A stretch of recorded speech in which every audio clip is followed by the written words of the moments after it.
G'day guys, Ben from Ausyak here to bring you another video. This one is going to be looking at what to do when it's raining. So often when it's raining we think, damn, can't go out fishing, my day's ruined, and we just tend to not do a whole lot or not do a lot of stuff that's practical or relevant to fishing. But there is actually a lot of things you can do, and I want to take you through a lot of things that I do roughly every 6 to 8 weeks anyway. So the first thing that I'm going to do is I'm going to plan my next fishing trip. And I'm going to focus on something positive to come out of that one. So again, we look at the weather, the location, the species that are going to be around that area.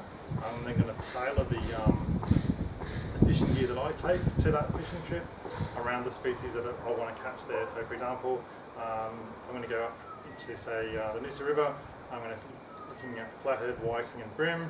So looking at small lures to take, a range of small bait gear, small rigs, that kind of thing, my lighter rods, and I'll look at the locations, check the fishing reports, those kind of things, the tide times, what's the winds doing, and make sure that the next fishing trip that I take is going to be more of a success.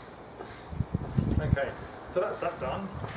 There's a whole lot of things that I can do as far as the kite's concerned to make sure that the kayak itself is going to perform at its best for my trip. So the first thing I'm going to do, I'm going to look at the rods. Okay, so on the rod I'm going to take off the top, say 4 or 5 meters of line, cut that off. It's only going to cost a few cents to replace it, and I'm going to change the leader and the snap swivel.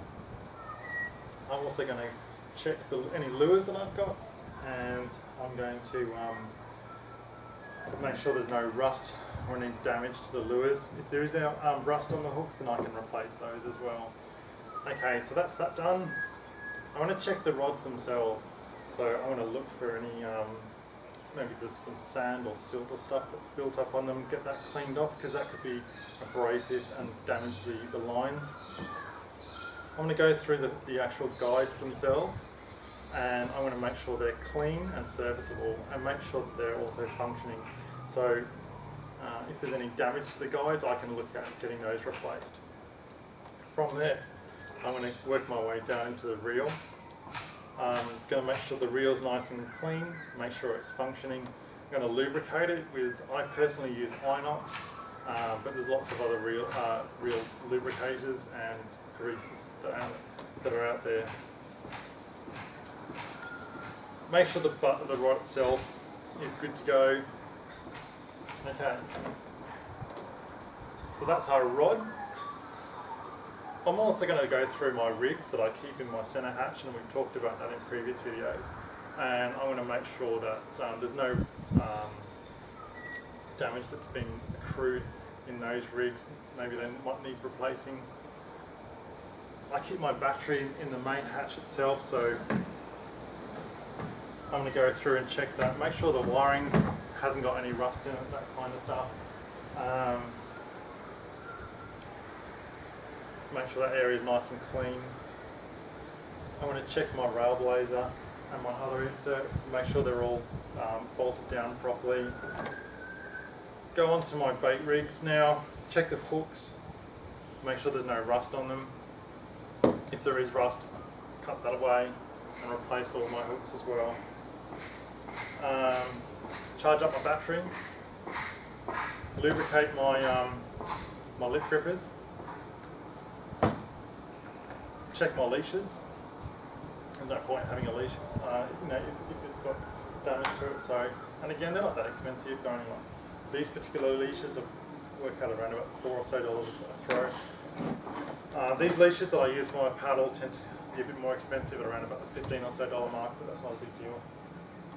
Working backwards, make sure the knife is nice and clean. Make sure it's free of rust. Make sure my my pliers. Again, you can put some Inox on those to make sure they're going to work when I want them to. I'm going to go through my sinkers. Often you'll find, particularly with ball sinkers, that you can get sand and stuff that'll just fill up those things, those little holes where you put the line through. So if that's the case, chuck those away. They're only cents really, so it's not a big deal to chuck those away and get some new ones. Okay, so I'm then going to go on and check my net, make sure my net's good to go. Put enough blocks, so ice blocks in the freezer, so they're all good for next time.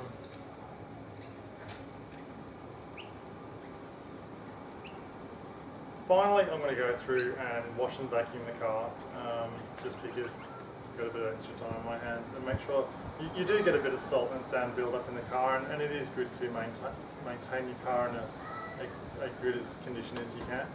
And then the last thing I guess that we can do really from here as well is you can go through and check your things like your radios, make sure if you use a personal locator beacon, make sure that's still serviceable. You can do tests on those kind of things. Check your strobe lights if you're going to use strobes on your life jacket or your helmet. Make sure the batteries are still serviceable. Every 6 months or so I like to at least make sure they're working, and every 12 months I'll replace them. It's not really a big deal to do that. And this way, guys, if you conduct regular maintenance on all of your gear like this, you're never going to have a problem really as far as gear itself goes. But if you do, I guess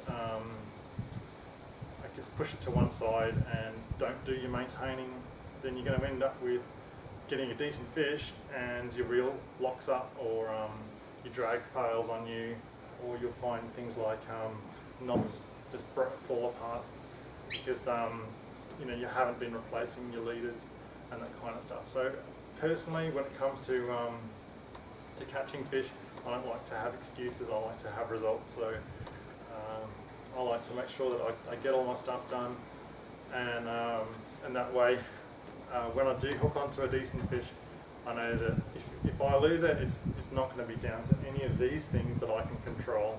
It's going to be down to something like a bad hook placement in the fish, or maybe the fish is simply that good that it's been able to spit the hook. And that happens too. Alrighty guys, thanks for watching. Well, thanks for watching. I'm going to be building my YouTube channel with an average of 2 videos per week, eventually covering all sorts of topics on kayak fishing, from reviews of gear, reviews of kayaks, location reports, even hook and cook type ideas for you. I'm looking forward to any comments or suggestions you might have. Please leave a comment below, or you can message me directly through YouTube. If you liked the video, please like it. Please feel free to share this video on other social media such as Facebook or Twitter. And don't forget to subscribe.